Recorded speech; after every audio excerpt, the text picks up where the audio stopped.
হেই WhatsApp guys, কেমন আছো সবাই?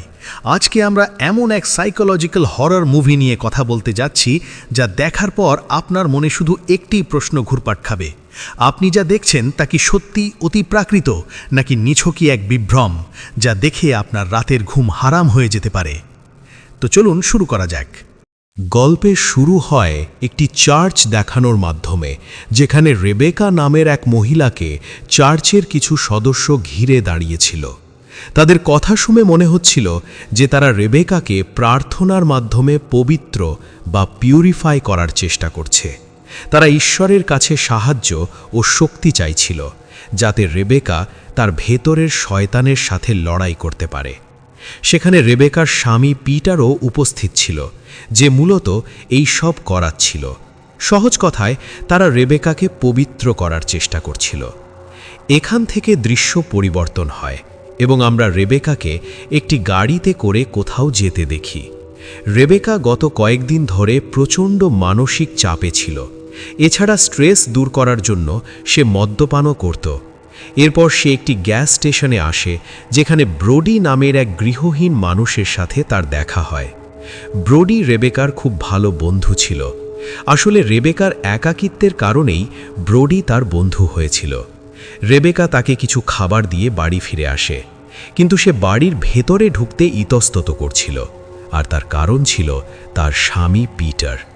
পিটার তাকে ডিভোর্স দিতে চেয়েছিল, কিন্তু রেবেকা এতে রাজি ছিল না, আর এই কারণেই রেবেকার উপর অনেক মানসিক চাপ ছিল। এরপর সে মন ভালো করার জন্য পিয়ানো বাজাতে শুরু করে, এবং সেখানেই আমরা তার ছেলে জ্যাকারির ছবি দেখতে পাই, যে এখন আর এই পৃথিবীতে নেই। যাই হোক, এরপর রেবেকা তার ফোন চেক করে। সেখানে দেখা যায় সে পিটারকে অনেক মেসেজ করেছে, কিন্তু পিটার একটিরও উত্তর দেয়নি। এরপর রেবেকা পিটারের লোকেশন চেক করে, যা একটি রেস্টুরেন্টের ছিল। রাতে রেবেকা একটি হরর মুভি দেখছিল। ঠিক তখনই ডাইনিং টেবিলটা হঠাৎ নড়ে ওঠে।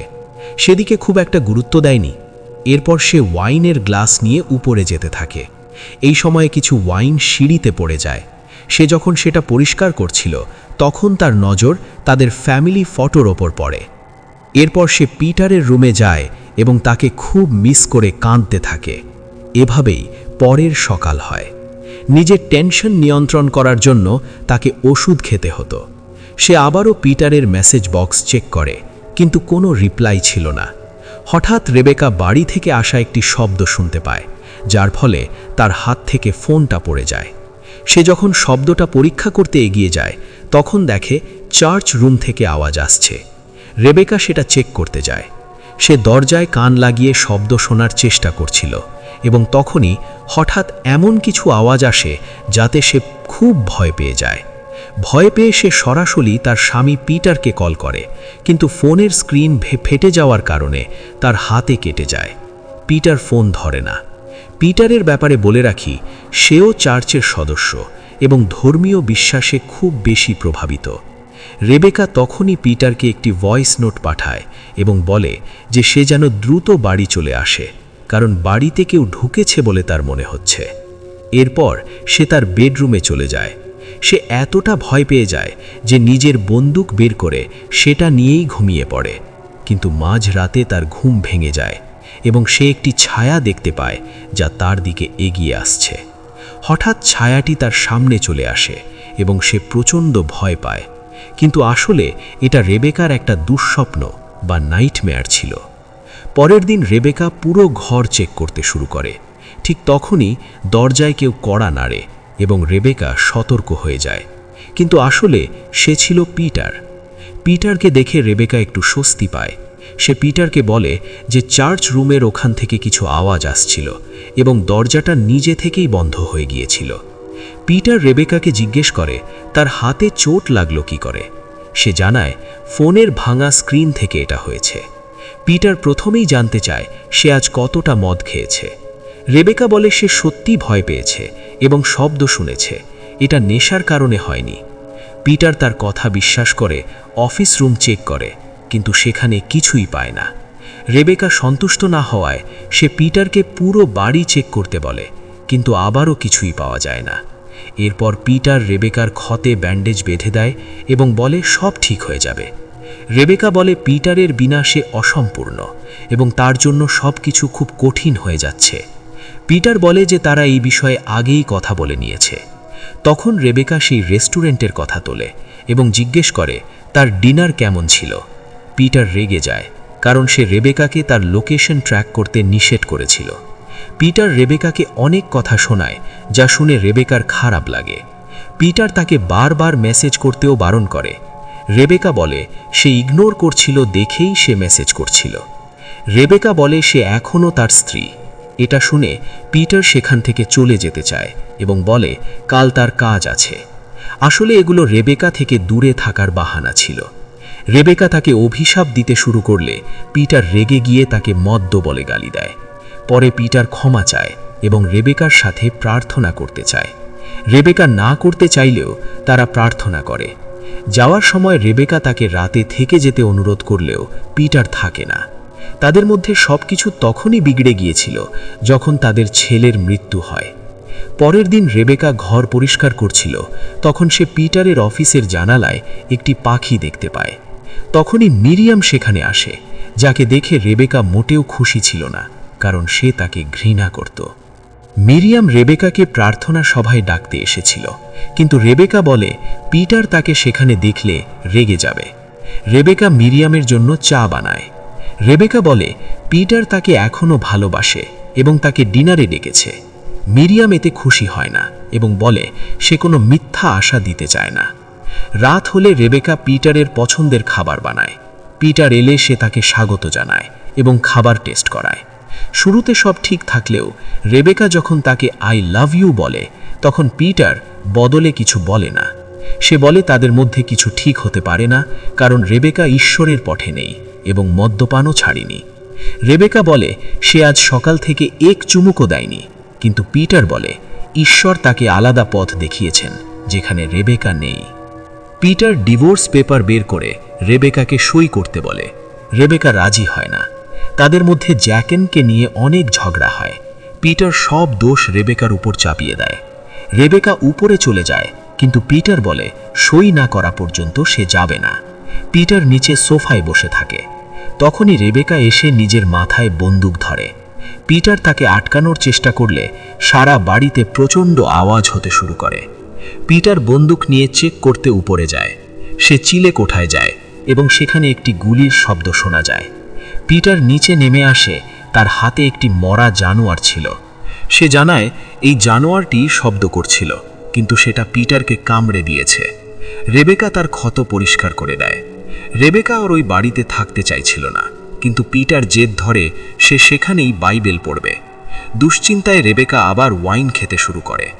পিটার খাবার চাইলে রেবেকা তাকে খাবার দেয়, কিন্তু তখন রেবেকার হ্যালুসিনেশন শুরু হয়, যেখানে সে দেখে পিটার পুরোপুরি বদলে গেছে এবং তার মধ্যে একটি শয়তান দেখা যাচ্ছে।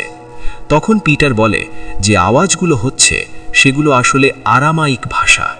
আরামাইক ভাষা 3000 বছর পুরানো, যা যীশু খ্রিস্টের সময় প্রচলিত ছিল। এখন এটি প্রায় বিলুপ্ত। পিটার জ্যাকারির কথা তোলে এবং জানায় সে তাকে ধার্মিক বানাতে চেয়েছিল, কিন্তু জ্যাকারি সেটা পছন্দ করত না। জ্যাকারি তার বাবার ধর্মীয় কড়াকড়ি পছন্দ করত না, আর এই চাপের কারণেই সে ক্যাম্প সাইটে নিজেকে শেষ করে দিয়েছিল। পিটার এটাকে ঈশ্বরের ইচ্ছা বলে এবং রেবেকাকে দোষারোপ করে। তারা আবারও ঝগড়া করে এবং পিটারের জোড়াজুড়িতে রেবেকা প্রার্থনা করতে বাধ্য হয়। তখনই ঘরের ওপর দিয়ে কিছু একটা দৌড়ে যায়। তারা উপরে গিয়ে দেখে চার্চ রুমের দরজা বন্ধ। সেখান থেকে অদ্ভুত আওয়াজ শুনে তারা নিচে নেমে আসে। পিটার মনে করে সে দ্য চোজেন ওয়ান এবং সে এই অশুভ শক্তিকে হারাতে পারবে।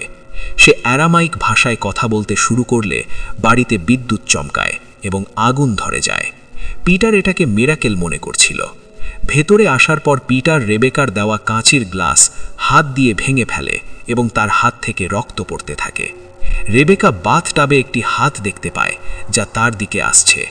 পিটার তার রক্ত দিয়ে দরজায় রিচুয়াল করতে শুরু করে। সে বলে ঈশ্বর এখানেই আছেন। অ্যারামাইক ভাষা বলার সাথে সাথে পিটারের হাতের ক্ষত নিজে থেকেই সেরে যায়। এটা দেখে পিটার খুশি হয় তারা এবং মিরিয়ামের সেখানেই কাছে যায়। রেবেকা বলে সেখানে শয়তান আছে, কিন্তু পিটার বলে সেখানে ঈশ্বর আছেন। রাতে রেবেকা আবার সেই শয়তানকে স্বপ্নে দেখে এবং ঘুম ভাঙলে দেখে পিটার এবং মিরিয়াম দুজনেই নিখোঁজ। সে পিটারের লোকেশন ট্র্যাক করে বাড়িতেই পায়। সেখানে গিয়ে দেখে পিটার এবং মিরিয়াম সেই দরজার সামনে প্রার্থনা করছে এবং মিরিয়াম নিজের রক্ত সেই দরজায় অর্পণ করছে।